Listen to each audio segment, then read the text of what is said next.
नमस्कार मित्रांनो, आजच्या व्हिडिओमध्ये आपण माहिती घेणार आहोत छत्रपती शिवाजी महाराज यांनी अरबी समुद्रामध्ये बांधलेल्या सिंधुदुर्ग किल्ल्याबद्दल। स्वराज्य म्हटलं तर आपल्या सर्वांसाठी अत्यंत जीवाभावाची गोष्ट आणि या स्वराज्याच्या रक्षणासाठी शिवरायांनी अनेक किल्ले बांधले। त्याच्यातील हा बांधलेला जलदुर्ग आहे। 25 नोव्हेंबर इसवी सन 1664 रोजी या किल्ल्याच्या बांधकामाला सुरुवात झाली। याची उंची जवळपास 200 फूट इतकी आहे। तर प्रकार जलदुर्ग मध्ये मोडतो। याच्या जवळचं गाव म्हणजे सिंधुदुर्ग मालवण आहे। भारत सरकारने या किल्ल्याला दिनांक 21 जून इसवी सन 2010 रोजी महाराष्ट्रातील राष्ट्रीय संरक्षित स्मारक म्हणून घोषणा केलेली आहे। मित्रांनो, या व्हिडिओमध्ये आपण इतिहासाच्या पाऊलखुणा पाहणार आहोत। तसेच शिवरायांनी बांधलेल्या सिंधुदुर्गच्या प्रत्येक फॅक्ट्सला जवळून पाहणार आहोत। तर त्यामुळे हा व्हिडिओ शेवटपर्यंत पहा ही विनंती। शिवाजी महाराजांच्या आरमारामध्ये या किल्ल्याला अनन्यसाधारण महत्त्व आहे।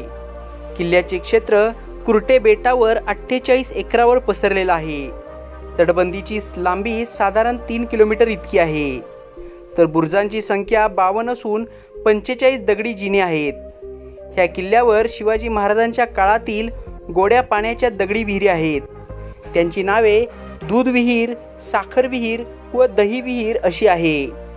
या किल्ल्याच्या तटबंदीच्या भिंतीमध्ये छत्रपती शिवाजी महाराजांनी त्या काळी 30 ते 40 शौचालयाची निर्मिती केली होती। या किल्ल्यामध्ये शिवाजी महाराजांनी एक सुंदर असं शंकराच्या रूपातील एक मंदिर बांधलेलं आहे। हे मंदिर इसवी सन 1695 मध्ये शिवाजी महाराजांचे पुत्र छत्रपती राजाराम महाराज यांनी बांधलेलं असून हे शिवाजी महाराजांचं शंकराच्या रूपातील सुंदर असं मंदिर आहे। या किल्ल्याचा इतिहास पाहायला गेलो तर छत्रपती शिवाजी महाराजांच्या आरमारी दलाचे आद्यस्थान मालवण येथील जंजिरा म्हणजेच हा सिंधुदुर्ग किल्ला होय। महाराजांकडे 362 किल्ले होते। या सर्व किल्ल्यांच्या पूर्वेस विजापूर, दक्षिणेस हुबळी, पश्चिमेस अरबी समुद्र तर उत्तरेस खानदेश वऱ्हाड या देशापर्यंतचा विस्तार होता। भुईकोट आणि डोंगरी किल्ल्यांच्या बरोबरीनेच सागरी मार्गावरील शत्रूंची स्वारी परतून लावण्यासाठी जलदुर्गाची निर्मिती महत्त्वाची होती। हे ओळखून शिवाजी महाराजांनी सागरी किल्ले निर्माण केले। चांगल्या भक्कम आणि सुरक्षित स्थळांचा शोध घेऊन समुद्रकिनाऱ्याची पाहणी झाली। इसवी सन 1664 साली मालवण जवळील कुर्टे नावाचे काळा कभिन्न खडक असलेले बेट किल्ल्यासाठी निवडले गेले। महाराजांच्या हस्ते किल्ल्यांच्या तटांची पायाभरणी झाली। आज मोर्याचा दगड या नावाने ही जागा प्रसिद्ध आहे। एका खडकावरती गणेश मूर्ती, एकीकडे सूर्याकृती आणि दुसरीकडे चंद्राकृती कोरून त्या जागी महाराजांनी पूजा केली होती। असे म्हणतात की किल्ला बांधण्यासाठी 1 कोटी होन खर्च केले होते। उभारणीसाठी 3 वर्षाचा कालावधी लागला होता।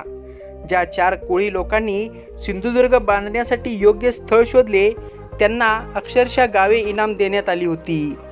ऐतिहासिक सौंदर्य लाभलेला सिंधुदुर्ग हा किल्ला ज्या कुर्टे खडकावर 3 शतके उभा आहे तो शुद्ध काळा कभिन्न खडक मालवण पासून सुमारे अर्धा मैल समुद्रामध्ये आहे। याच खडकावर समुद्र मार्गांनी व्यापलेले क्षेत्र सुमारे 48 एकर आहे। त्यांचा तट 2 मैल इतका मोठा आहे। तर तटाची उंची 30 फूट असून रुंदी 12 फूट इतकी आहे।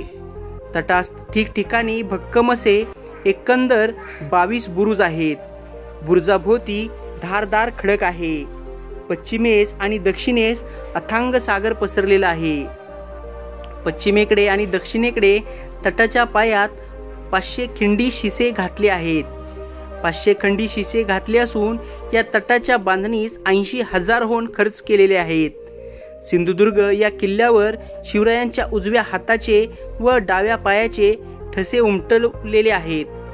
शिवकालीन चित्रगुप्त याने लिहिलेल्या बखरीमध्ये याबाबत असा मजकूर नमूद केला आहे की 84 बंदरात हा जंजिरा 18 टोपेकऱ्यांचे उरावर शिवलंका अजिंक्य जागा निर्माण केला। सिंधुदुर्ग जंजिरा जगी अस्मान तारा जैसे मंदिराचे मंडन श्री तुलसी वृंदावन, राज्याचा भूषण अलंकार, चतुर्दश महारत्नापैकीच 15वे रत्न महाराजांस प्राप्त झाले. सिंधुदुर्गाचे प्रवेशद्वार पूर्वेस आहे. या जागी प्रवेशद्वार आहे हे लक्षात येत नाही. पाण्यातून मनुष्य तटाजवळ उतरला की उत्तराभिमुख एक खिंड दिसते. या खिंडीतून आत गेले की दरवाजा दिसायला लागतो. हा दरवाजा भक्कम अशा उंबराच्या फळ्यांपासून तयार केलेला आहे. उंबराचे लाकूड हे दीर्घकाळ टिकते. त्याला सागाच्या लाकडाची जोड दिली जाते. आत गेल्यानंतर मारुतीचे छोटेखानी असे सुंदर मंदिर आहे. तेथूनच बुरुजावर जाण्यासाठी एक मार्ग आहे. बुरुजावर गेल्यानंतर आजूबाजूचा 15 मैलांचा प्रदेश सहज दिसतो. पश्चिमेकडे जरीमरीचे देऊळ लागते. आज देखील तेथे लोक वस्ती करून राहतात. श्री शिवराजेश्वरांचे देवालय व मंडपात महाराजांनी अन्यत्र कुठल्याही किल्ल्यावर न दिसणारी बैठी प्रतिमा फक्त येथे दिसते. सिंधुदुर्ग किल्ल्याचे प्रमुख वैशिष्ट्य म्हणजे या किल्ल्यात आज देखील दर 12 वर्षांनी रामेश्वराची पालखी शिवराजेश्वर येथे येते. इंग्रजांनी हा किल्ला ताब्यात घेतल्यानंतर काही प्रमाणात तो उद्ध्वस्त करून टाकला. किल्ल्यांच्या बांधणीसाठी वापरण्यात आलेला चुना आजही दिसतो. मराठ्यांचा भगवा ध्वज आणि त्यांचा ध्वजस्तंभ 228 फूट इतका उंच आहे. त्यामुळे समुद्रातून दूरवर तो ध्वज सहज दृष्टीस पडतो. ध्वजाला पाहून मच्छीमार खडकापासून लांब राहतात. हा भगवा ध्वज इसवी सन 1812 पर्यंत फडकत होता. गडावर ठिकठिकाणी तोफा ठेवण्याच्या जागा आहेत. बंदुका रोखण्यासाठी तटाला बोके ठेवलेली आहेत. सैनिकांसाठी पायखाने आहेत. छत्रपती शिवाजी महाराजांनी 300 वर्षापासून सार्वजनिक स्वच्छतेचा संदेश यातून दाखविला आहे. कोकणातील सिंधुदुर्ग किल्ल्याची उभारणी ही छत्रपती शिवाजी महाराजांच्या दृष्टीने अत्यंत महत्त्वाची मानली जाते. सिंधुदुर्ग जिल्ह्याचा स्मृतिमय इतिहास म्हणजे हा किल्ला. असंख्य मावळ्यांच्या साक्षीने आणि परिश्रमाने समुद्रामध्ये हा किल्ला उभा केला. तो आज देखील पर्यटकांना विशेष आकर्षित करतो. सिंधुदुर्ग किल्ला हा मालवणपासून सुमारे अर्धा मैल समुद्रात आहे. 1961 साली तत्कालीन मुख्यमंत्री यशवंतराव चव्हाण यांनी तटाची दुरुस्ती केली. विशेष म्हणजे या किल्ल्यामध्ये एका नारळाच्या झाडाला 2 फांद्या वाय आकाराच्या होत्या. मात्र अलीकडेच त्यातील एक फांदी जोराच्या वीज पडल्यामुळे मोडलेली आहे. किल्ल्यावरती अत्यंत सुंदर असा पाण्याच्या सोयी सुविधा आहेत. त्यासोबत सध्या सिंधुदुर्ग महोत्सव देखील मोठ्या प्रमाणात साजरा केला जातो, ज्यामुळे येथे पर्यटकांची मोठी भर पडत आहे. तर मित्रांनो, ही होती सिंधुदुर्ग किल्ल्याबद्दलची माहिती. तुम्हाला हा व्हिडिओ कसा वाटला हे कमेंट बॉक्समध्ये लिहा. सोबतच व्हिडिओ आवडला असेल तर व्हिडिओला लाईक करा, शेअर करा व आपल्या मराठी यूट्यूब चॅनलला सबस्क्राईब करायचं बिलकुल विसरू नका. लवकरच पुन्हा एकदा भेटू अशाच नवनवीन इंटरेस्टिंग आणि इन्फॉर्मेटिव्ह व्हिडिओसोबत. तोपर्यंत स्वतःची काळजी घ्या. जय हिंद, जय महाराष्ट्र, जय जिजाऊ, जय शिवराय.